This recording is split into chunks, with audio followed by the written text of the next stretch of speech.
Rome నగరం తగలాడుతుంటే hero ఫిడేలు వాయించేట. హీరోనైనా మనం చూసుంటాం, వినుంటాం, పదే పదే గుర్తు చేసుకుంటూ ఉంటాం కదా. ఏపీ రాజకీయాల్లో అధికారంలో ఉన్న వాళ్ళ ధోరణి చూసినా, వంత పాడుతున్న మీడియా పరిస్థితి చూసినా గానీ ఇదే మాట చాలా మందికి గుర్తొస్తా ఉంది కదా. నాకైతే 20 ఏళ్ల నాటి నా పర్సనల్ ఎక్స్పీరియన్స్ గుర్తొచ్చింది. అదేంటో నేను స్పెసిఫిక్గా చెబుతా, మీరు మిస్ కాకండి. నేను ఎక్కడి నుంచి వచ్చానో మీకు అర్థమవుతుంది. ఆ తర్వాత అసలు ఏపీ ప్రస్తుతం ఉన్న పరిస్థితులు ఏంటి, మనం మాట్లాడుతున్నవి, ఫోకస్ చేస్తున్నవి, కొట్లాడుకుంటున్న ఇష్యూస్ ఏంటి అనేవి తెలిస్తే గనక రాజకీయం మనల్ని ఎక్కడి నుంచి ఎక్కడికి గుంజుకుపోయిందో అర్థమవుతుంది. రాజకీయ ఎజెండాలు ఎవరికి ఎన్నైనా ఉండొచ్చు, రాగద్వేషాలు కూడా మనుషులకి సహజమే. కానీ రాష్ట్రం మీద అభిమానం ఉంటే, ప్రేమ ఉంటే గనక ఇష్యూని ఇష్యూలాగా చూడడము, ఎవరు ఏ సైడ్ ఉన్నారు, పాజిటివ్ ఆర్ నెగిటివ్ అర్థం చేసుకోవటం అనేది పౌరులుగా, జనాభాగా ప్రతి ఒక్కళ్ళ కర్తవ్యం అని నేను నమ్ముతా. కాబట్టి నేను ఈ మాట చెప్తూ ఉన్నా. చూడండి, నేనేం చెప్తున్నానో చూసిన తర్వాత మీరేమంటారో కామెంట్ని సంస్కారవంతంగా చెప్పండి. నేను ఎక్కడన్నా ఫంబుల్ అయినట్టు అనిపించినా, ఇర్రిలవెంట్గా మాట్లాడినా కానీ please spare some time to condemn me, ఖండించండి.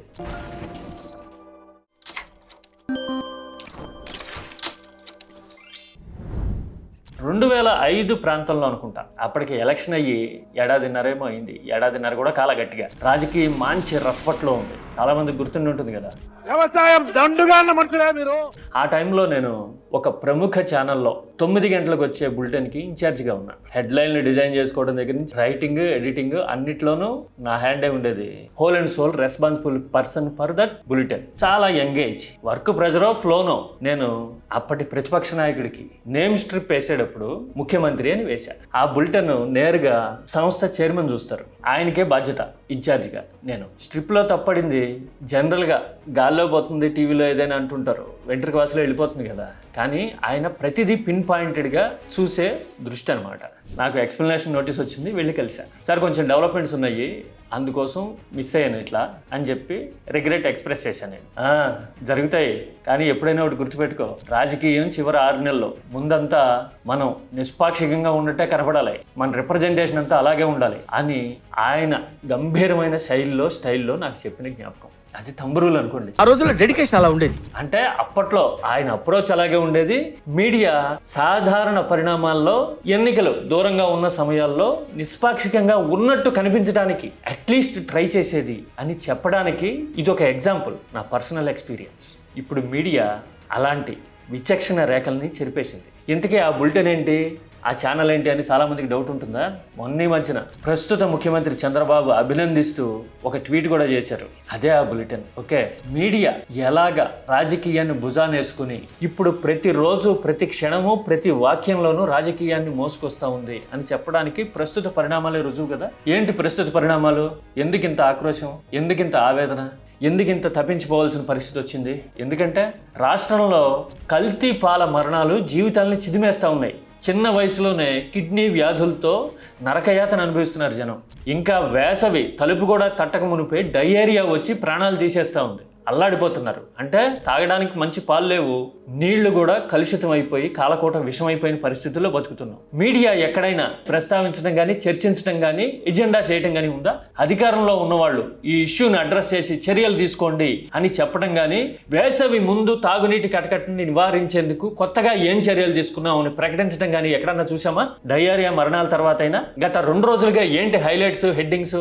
సోతుగా ఉన్న వాళ్ళు గుళ్ళోకి వెళ్ళారని ఒకసారి. వెంకటేశ్వర స్వామి దగ్గర హిందూ సాంప్రదాయ ప్రకారం ఇంట్లో ఎవరైనా చనిపోతే 1 year వెళ్ళాం, కొడుకు చనిపోతే 12 రోజులు వస్తావా నువ్వు? అపవిత్రం కాదా? డబ్బులు తీసుకుని, పెన్షన్లు తీసుకుని ఓట్లు వేయకపోతే గనక మీ పాపాన్ని మీరు పోతారు. నెలకు ఇంత డబ్బులు తీసుకొని మీరు రేపు ఓటు వేయకపోతే మీకు మంచి జరుగుతుందా అని మిమ్మల్ని అడుగుతున్నా అనే హెచ్చరికలు, శాపనార్థాలు, ఇంకో పక్కన ఆటలు, పోటీలు, కిలకిలలు. ఇవేనా రాజకీయం? జనం కష్టాలు, యాతన, ఎజెండా ఎవరికి అవ్వాలి? అధికారం ఇచ్చింది ఎవరు? ఎవరి కోసం పనిచేయాలి? పోనీ అధికారం కళ్ళకు గంతలు కట్టేసి మేనియా క్రియేట్ చేసింది అనుకోండి, మీడియా ఎంత విచక్షణతో వ్యవహరించాలి? ఎందుకని అలా ఉండట్లా మన దగ్గర? జనం కూడా రాజకీయాల వారీగా వాళ్ళు అలా చేశారు, వీళ్ళు ఇలా చేస్తే తప్పేంటి అని తన్నుకు చచ్చే దుర్మార్గమైన, నీచమైన పరిస్థితిలో, మనస్తత్వంలో ఎందుకు దిగజారిపోతున్నాం? ఆలోచించామా ఎప్పుడన్నా? ప్రస్తుత సమస్యలు ఒకటే కాదు, కల్తీ పాలు, కల్తీ నీళ్లు. రాష్ట్రానికి ఇంకేం సమస్యలు ఉన్నాయంటే, దేశంలో ఏ రాష్ట్రం చేయనంత అప్పులు చేసి గుదిబండని భుజానేసుకుని అప్పుల భారాన్ని నెత్తిన పెట్టుకుని తిరుగుతున్న రాష్ట్రం ఏపీ. ఎంత 3,25,00,000 రెండేళ్లలో. విపక్షం చెప్తా ఉంది నెంబరు. 2 ఏళ్లకు లెక్కేస్తే 3,12,000 కోట్లు చేసినారు మీరు. నిజం కాకపోతే ఖండించవచ్చుగా ప్రభుత్వం? ఖండించట్లా. అసలు కనీసం లెక్కలు కూడా చెప్పట్లా. అసలు ఆ సబ్జెక్ట్నే ప్రస్తావించట్లా. అంటే ఏం అర్థం చేసుకోవాలి? అప్పుల్లో రికార్డులు బద్దలు కొడుతుంది ఏపీ అంటే జనం మీద ఎలాంటి ప్రభావం ఉంటుంది? భవిష్యత్ తాకట్లోకి పోతున్నట్టుగా. ఇక కుర్రకారు నిరుద్యోగం విషయంలో ఏపీ టాప్ 3లో ఉంది నిరుద్యోగం విషయంలో. మనం చూడబోతేనేమో భారీ స్థాయిలో 20 లక్షల కోట్ల ఉద్యోగాలు ఇచ్చేసాము అని చెప్తూ ఉంటాము. 23 lakh crore jobs. 23 lakh crore? Job calendar ఏది అంటే కొత్త సంవత్సరం, తెలుగు సంవత్సరం అని బేరాలాడుతూ ఉన్నాం. చెప్తాం చాలా తేలికైంది అధ్యక్ష. ఉగాదికి జాబ్ క్యాలెండర్ విడుదల చేస్తాం. మరి ఇలాంటి కటకట ఉన్నప్పుడు ఆలోచించాలా, మాట్లాడాలా వద్దా? మాట్లాడుతున్నామా? ఇక హామీల విషయం అయితే సరే ఇచ్చిన 6 హామీలు అమలైపోయాయి అని చెప్తూ ఉంటాము. సూపర్ హిట్ చేసావునా కాదా? రాజకీయ పెనుగులాట జరుగుతుంది తప్పితే నిర్మాణాత్మకంగా చర్చించే ఓపిక, ఆలోచన స్థాయి ఎక్కడా కనపట్ల. మీడియా కూడా ఇగ్నోర్ చేసేసి ఆ ఎజెండాని ఎమోషనల్గా రెచ్చగొట్టేందుకు కొత్త వివాదాలని ఫీడ్ చేయడం మీద వాటంగా పనిచేస్తూ ఉంది. అందుకోసమే నేను 20 ఏళ్ల నాటి పరిస్థితిని గుర్తు చేసింది. హామీల అమలు సంగతి సరే, అప్పుల సంగతి సరే, రాజధాని కూడా లేని ఏకైక రాష్ట్రం మందే కదా. రాజధానిని పొలిటికల్ ఎజెండా చేసి భారీ ప్రకటనలు చేసి రకరకాల వ్యాలీలు చేస్తాము అని ఈవెంట్లు కూడా నిర్వహిస్తూ ఉంటాం కదా. తీరా చూడబోతే ఆ రాజధాని పూర్తి కావడానికి 100 ఏళ్లు పడుతుంది అని బ్రిజేష్ కుమార్ ట్రిబ్యునల్ ముందు మాటల సందర్భంగా వచ్చింది ఈ విషయం అని ఒక సెక్షన్ ఆఫ్ మీడియా రాయడం చూస్తూ ఉన్నాం కదా. అంటే మన సవాళ్ళు ఎంత లోతైనవో, ఎంత దీర్ఘకాలం మనల్ని వెంటాడుతాయో ఈ 100 ఏళ్ళు అనే మాట మనకు చూపిస్తోంది కదా. మరి ఇలా కొట్టుమిట్టాడుతూ ఉంటే రాష్ట్రం ఆర్థికంగా, నైతికంగా, రాజకీయంగా ఇలాంటి సవాళ్ళలో ఉంటే మనం ఏం చేస్తున్నాము?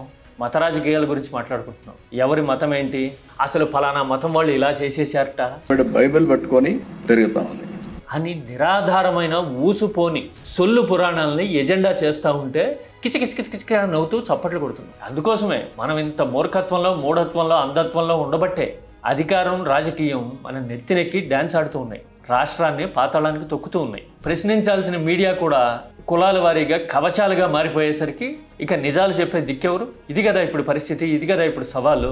మరి దీని గురించి ఎప్పుడన్నా ఆలోచిస్తున్నాం మనము? రాష్ట్రం ఇంత నలిగిపోతూ ఉంటే మతపరమైన ఎజెండాలు చేసి, తుచ్చమైన ప్రచారాలు చేసుకుని, ఎదుటి వాళ్ళ మీద ఆరోపణలు చేసి, రాష్ట్రాన్ని రాజకీయం వారీగా పోలరైజ్ చేసి పబ్బం గడుపుకునే వాళ్ళకి ఒత్తాసు పలుకుతూ ఉన్నాం మనం. తెలుసుకుందాం ఇప్పటికన్నా. వాస్తవాలు గ్రహిస్తే కనుక ఇవాళ కాకపోతే రేపైనా తేరుకుంటాం. ఇదే చీకట్లో బతకడానికి అలవాటు పడిపోయామనుకోండి, ఎప్పటికీ అంధకారమే మనకు బంధువైపోతుంది. అవునా కదా? రాజకీయాలు మీడియాకి ముందు నుంచి ఉండొచ్చు, కానీ గతంలో కొంత వెరపుండేది. ఎన్నికలకు 6 నెలల ముందు మాత్రమే ముసుగు తీసేవాళ్ళు. ఇప్పుడు అలాంటి పరిస్థితి లేదు. నిరంతరం ప్రతి అక్షరంలోనూ రాజకీయాన్ని రంగరించి మన మెదడులోకి కుమ్మరిస్తున్నారు, గుచ్చుతున్నారు అని చెప్పడానికే నేను ఆ 20-21 ఏళ్ల నాటి ఎగ్జాంపుల్ని ప్రత్యేకంగా కోట్ చేశాను. మీకు అర్థమైందా నేను చెప్పిన పాయింట్? అర్థమైతే గనక కామెంట్ నిర్మాణాత్మకంగా చేయండి. సబ్జెక్ట్ గురించి మాట్లాడుకుందాం. This is key talks.